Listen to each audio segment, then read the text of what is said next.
How did this guy become the manager of a poker live stream, all while the biggest poker cheating scandal was happening under his nose? This is Justin Caritis. You see, Justin had a problem. He really loved managing the Stones live poker live stream. He loved it so much, he got rid of anyone that got in his way. Enter Justin Caritis, tournament director at Stone's Gambling Hall and the guy who stepped into Roger's shoes after Roger got the boot. He ran the whole show at Stone's Live Poker, and he was quite the polarizing figure. I can't even pretend to be objective about the guy. Everyone's got an opinion. Loved by some, loathed by others.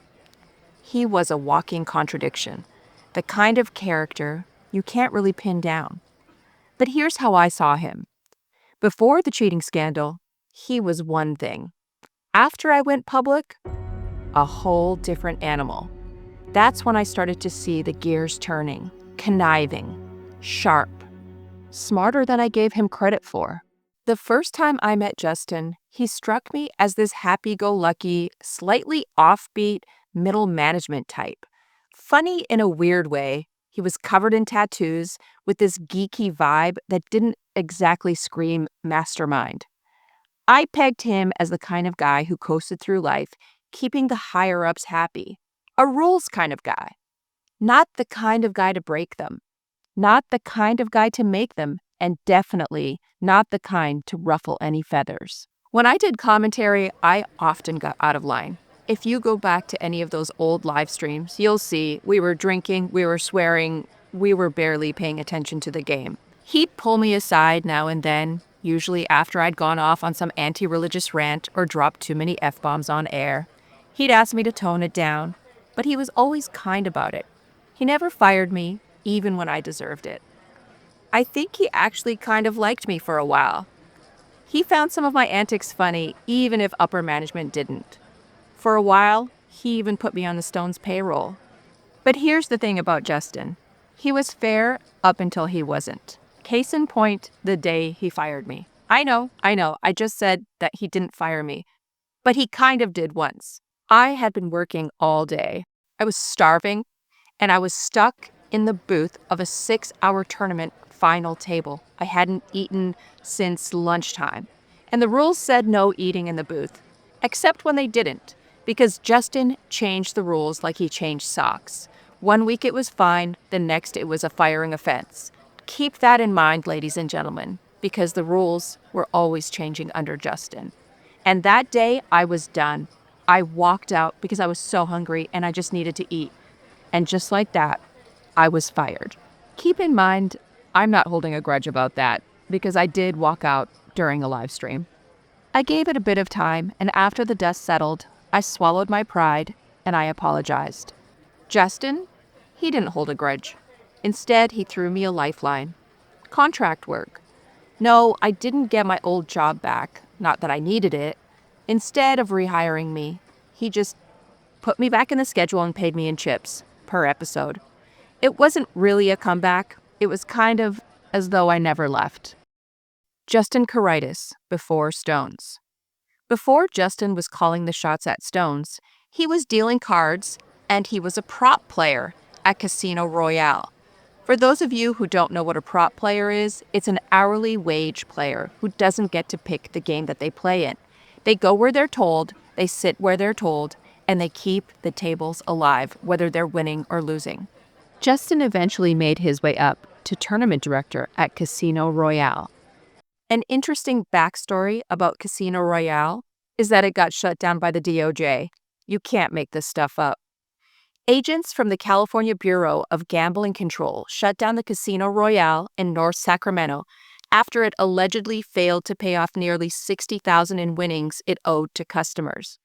A subsequent investigation revealed that Casino Royale was short by approximately $268,000, and it lacked sufficient available funds to cover the chips in use, the players' banks, and the players' funded jackpots and house-funded jackpots, according to the Bureau's emergency order.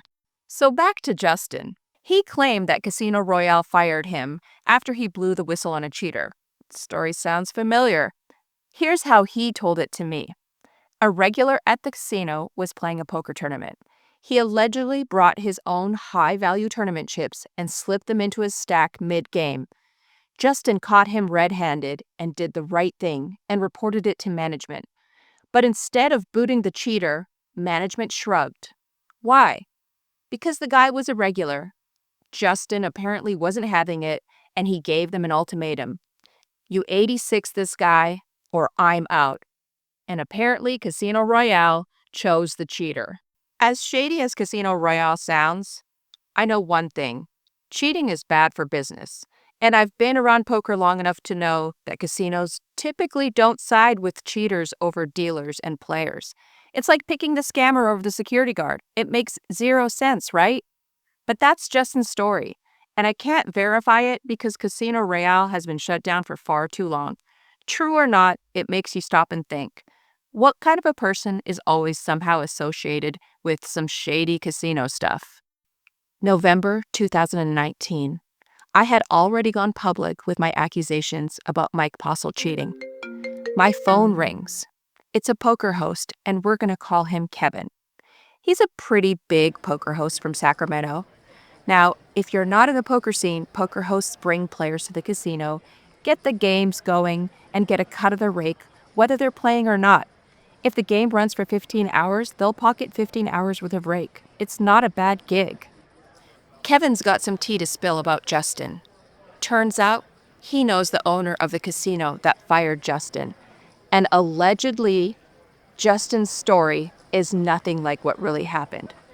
According to Kevin, Justin wasn't the whistleblower. He was the ringleader running the chip scheme with the player who got busted. Now, allegedly, the casino found out, now this is Casino Royale, and fired Justin and banned the player. Justin also ran under the handle I'm Not the Devil on the 2+2 forums. For those of you who are unaware, 2+2 was the hottest forum for poker in those days. His account's been gathering dust, and I'm pretty sure it got banned, but the internet never forgets. Dig through the archives and you'll find a trail of posts that scream, bad idea. While Justin was the tournament director for Casino Royale, he decides to sell tournament seats below the advertised buy-in. Yeah, you read that right. Selling seats on 2+2 and undercutting the casino would seem to be a direct conflict of interest between the casino and the acting tournament director. And where does he do it? Not in some shady backroom deal. Nope. Right there on 2+2. Sometime in 2015. When Stone's Live first launched, it looked like a DIY project gone rogue. The plexiglass, it was barely standing. The equipment, straight out of a teenager's garage. Cameras slapped onto a rickety metal frame like they were live streaming to Twitch on a dare. We started with Roger's RFID table. No idea where he got it or how much he paid, but rumor has it was under $2,000. But after Roger got the boot, Stones finally threw some cash at it. They ditched the janky external rig and mounted the cameras properly from the ceiling. No fancy zoom lenses yet, but the quality, slowly but surely, it got better. I used to send feedback to Justin if the camera angles weren't good and we couldn't see a player. Seats 5 and 6 were always a problem back in those days. The one-man show.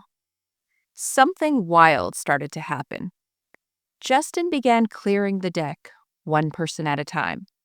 First, Roger was out, then the head of Stone's IT. So let's backtrack.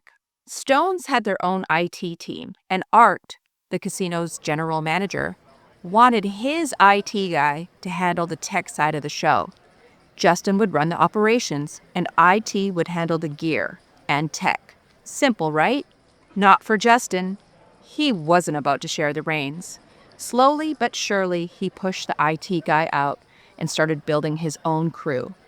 No oversight, no shared control, just Justin calling all the shots. When Roger was still overseeing Stone's Live Poker, he brought in this tech wizard named Bob. Picture this: middle-aged, death metal vibes, openly gay, and a full-blown anarchist. Emotional? Sure. Tech savvy? Absolutely. Kind?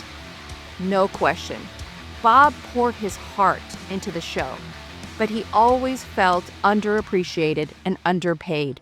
After live streams, I'd often hang out with Bob, and he'd vent to me about how little they were paying him and how he was having a hard time making ends meet. For all of his anarchist tendencies, Bob had a solid moral compass.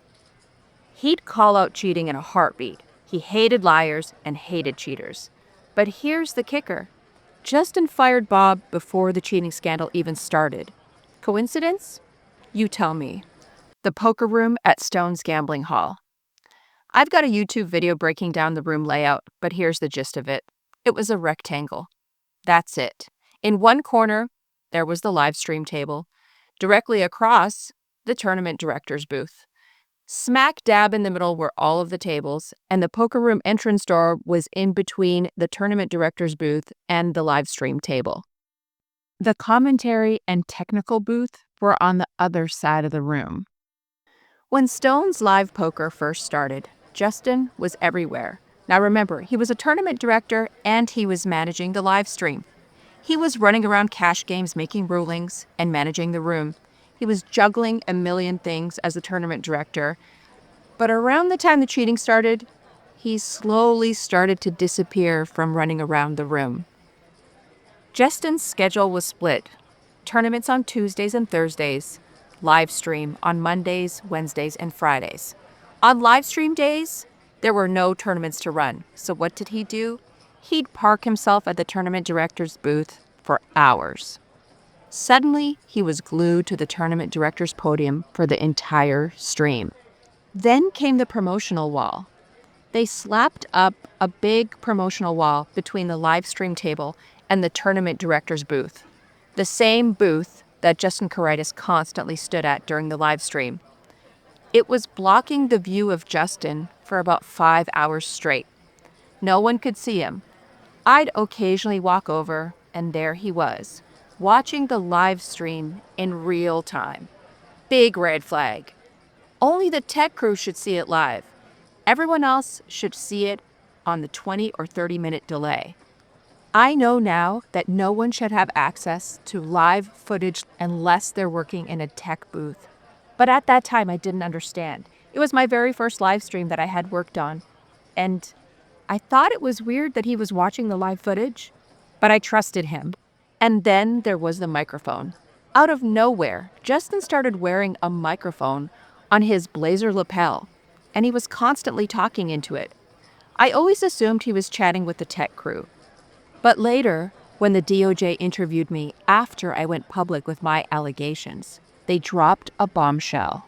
They'd inventoried everything, and there was no microphone on record for Justin. Looking back at the footage, it's clear he was careful. He'd take it off before stepping into the booth. That mic? Probably his own. And as you'll see, it wasn't for small talk. He was likely feeding info either to the tech person helping them or straight to Mike.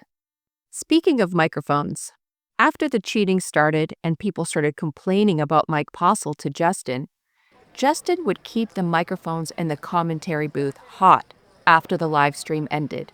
He'd listen in on the commentators, eavesdropping on their post-show chatter. Why?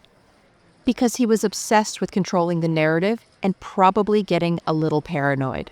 He wanted to know what people were saying, how they were perceiving things, and he used that intel to manipulate the story.